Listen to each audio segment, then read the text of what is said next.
मैंने तुम्हें पहले भी समझाया था कि उस लड़की को उसके हाल पे छोड़ दो जैसे हमें वो छोड़ के गई थी। और मैंने आपकी आज तक हर बात मानी है, लेकिन मौके की नजाकत को तो समझिए। मोहिनी अभी अस्पताल से वापस आई है, उसका शौहर उसे यहाँ वापस भेजने की बात कर रहा है। हमें जाना चाहिए। हमें कहीं नहीं जाना चाहिए समीना। उसने अपनी मर्जी से शादी की थी और कहा था कि आगे की वो खुद जिम्मेदार है, तो फिर वो लड़का यहाँ पे कैसे फोन कर रहा है, क्यों फोन कर रहा है? साल से ऊपर हो चुका है, उसने मुड़ के घर की तरफ नहीं देखा।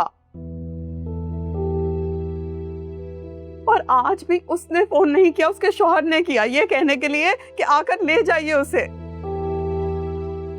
मैं तो उसको इस घर में रहने की इजाजत नहीं दूंगा।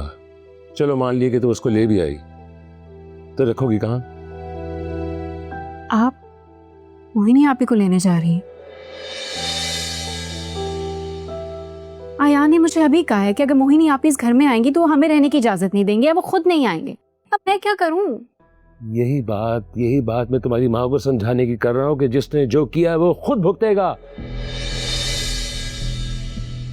हमें तो आसानी से जीने दे, मरने दे, हमारा जीना क्यों तू भर किया हुआ है?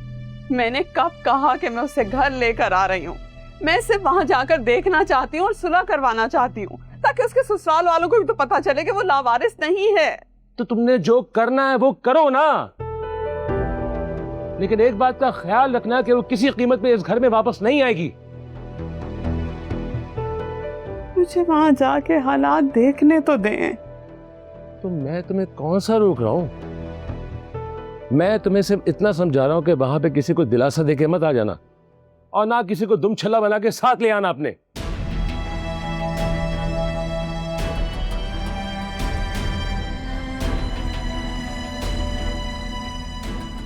तुम्हें क्या जरूरत थी बीच में आकर ये कहने की कि आन ये कह रहा है? पहले ही वो गुस्से में मना कर रहे हैं, तुमने उनको अपनी बात पे और पक्का ही किया है ना।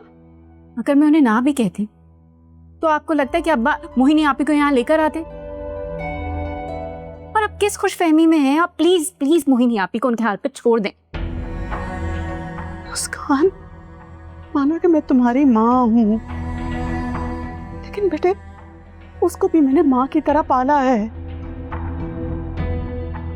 वो मेरी औलाद है और मैं अपनी औलाद को इस तरह कहीं अकेले नहीं छोड़ सकती, खासतौर पे किसी मुसीबत में तो बिल्कुल भी नहीं, और ना ही छोड़ूंगी।